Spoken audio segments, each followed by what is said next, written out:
Assalamualaikum warahmatullahi wabarakatuh.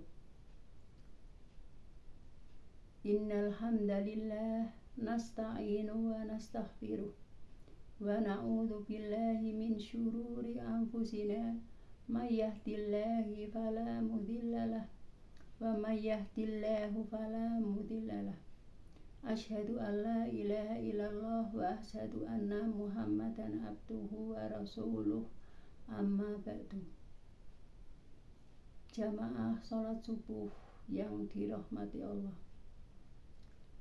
Pertama-tama, marilah kita panjatkan puja dan puji syukur kehadirat Allah Subhanahu wa Ta'ala, yang mana pada pagi hari ini kita dapat mengadakan sholat subuh berjamaah dengan tidak ada halangan suatu apa. Sholawat dan salam kita haturkan kepada Nabi Agung Muhammad Sallallahu Alaihi Wasallam yang kita nantikan syafaatnya di yaumul qiyamah nanti. Jamaah sholat subuh rahimakumullah. Pada kesempatan pagi hari ini kami akan memberikan kultum dengan judul Al-Quran. Yang pertama, Al-Quran sebagai kalamullah.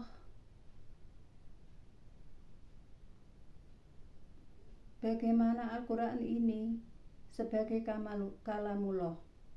Tidak ada yang sanggup membuat ayat yang sama dengan Al-Quran karena ciptaan atau kholik.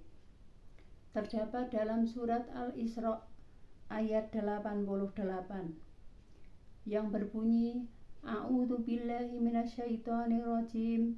Bismillahirrahmanirrahim.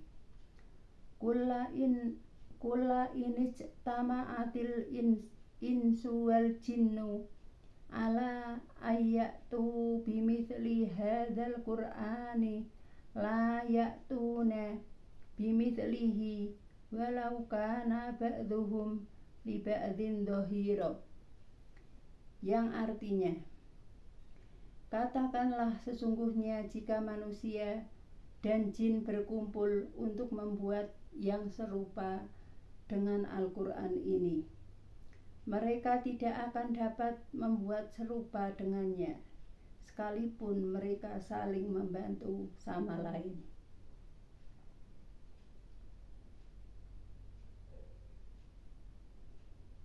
Jamaah sholat subuh yang dirahimakumullah. Kemudian yang kedua, Al-Quran diturunkan pada bulan Ramadan. Al-Quran diturunkan sekaligus di Baitul Izzah di langit dunia. Ini terjadi pada Lailatul Qadar di bulan Ramadan. Inilah yang difirmankan Allah Subhanahu wa Ta'ala dalam surat Al-Qadar. Bismillahirrahmanirrahim. Inna anzalnahu fi lailatul qadri. Yang artinya, sesungguhnya kami telah menurunkannya Al-Quran pada malam kemuliaan. Inna anzalnahu fi lailatil mubarakah. Yang artinya, sesungguhnya kami menurunkannya pada suatu malam yang diberkahi. Bagaimana 17 Ramadan disebut sebagai nuzulul Quran, sedangkan turunnya Al-Quran pada malam Lailatul Qadar, yaitu tanggal ganjil di 10 hari terakhir 21, 23, 25, dan 27. Kemudian Tarjih Muhammadiyah menyampaikan bahwasannya pada malam Lailatul Qadar adalah Al-Quran turun sekaligus di Baitul Izzah atau langit dunia. Kemudian wahyu pertama turun kepada Nabi Muhammad, yaitu surat Al-A'la ayat 1 sampai dengan 5 lewat malaikat Jibril adalah pada tanggal 17 Ramadan.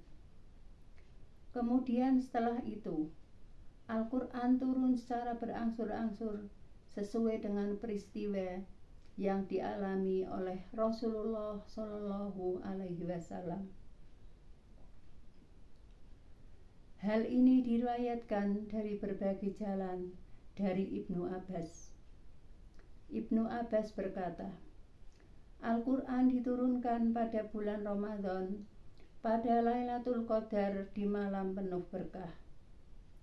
Al-Quran tersebut turun sekaligus atau jumlatan wahidatan.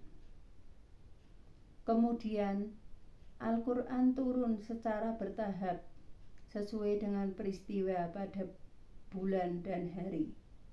Hadis riwayat Ibnu Abi Hatim, sanadnya hasan.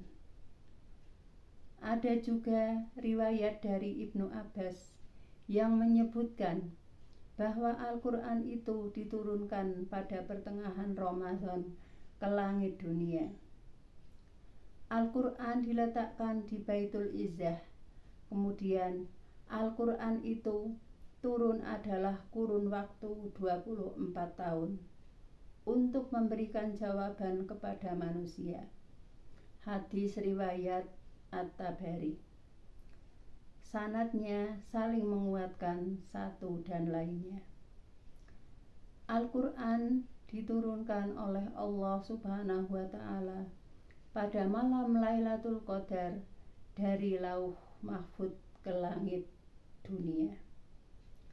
Syekh Al-Mana Al-Qonatan dalam Mubahid fi Ulumil Quran mengatakan bahwa turunnya Al-Quran merupakan pemberitahuan untuk alam samawi yang dihuni malaikat tentang kemuliaan yang dimiliki oleh umat Muhammad, dan Al-Quran turun sebagai risalah baru agar menjadi umat yang paling baik. Turunnya Al-Quran juga terbagi ke dalam dua periode, yaitu periode Mekah dan periode Madinah. Periode Mekah disebut dengan ayat Makkiyah, sementara periode Madinah disebut dengan ayat Madaniyah. Yang keempat, bagaimana Nabi Muhammad ketika mendapatkan wahyu? Menyampaikan wahyunya kepada Nabi Muhammad Shallallahu Alaihi Wasallam melalui malaikat Jibril dengan berbagai cara dan kondisi. Dalam banyak riwayat menyebutkan ketika Allah Subhanahu wa Ta'ala menurunkan wahyunya, tubuh Nabi Muhammad mengucurkan keringat karena keagungan wahyu yang diterimanya. Bahkan beberapa riwayat menyebutkan tubuh Rasulullah sampai gemetar ketika menerima wahyu, seperti saat Rasulullah menerima wahyu pertama di Gua Hira, yakni surat Al-Alaq ayat 1 sampai dengan 5. Dalam kitab Sahih Al-Bukhari, sahabat Harits bin Hisam pernah menanyakan kepada Rasulullah tentang bagaimana wahyu itu turun. Lalu Rasulullah pun menjawab, terkadang wahyu itu datang kepada Rasulullah seperti suara gemerincing lonceng. Cara inilah yang paling berat bagi Rasul. Namun terkadang malaikat Jibril langsung datang dengan menyerupai seorang laki-laki dan menyampaikan wahyu kepada Nabi Muhammad Shallallahu Alaihi Wasallam. Demikian yang dapat kami sampaikan, kurang lebihnya mohon maaf. Qouli hadza li wa lakum fil Qur'anil azim. Billahi taufiq wal hidayah. Assalamualaikum warahmatullahi wabarakatuh.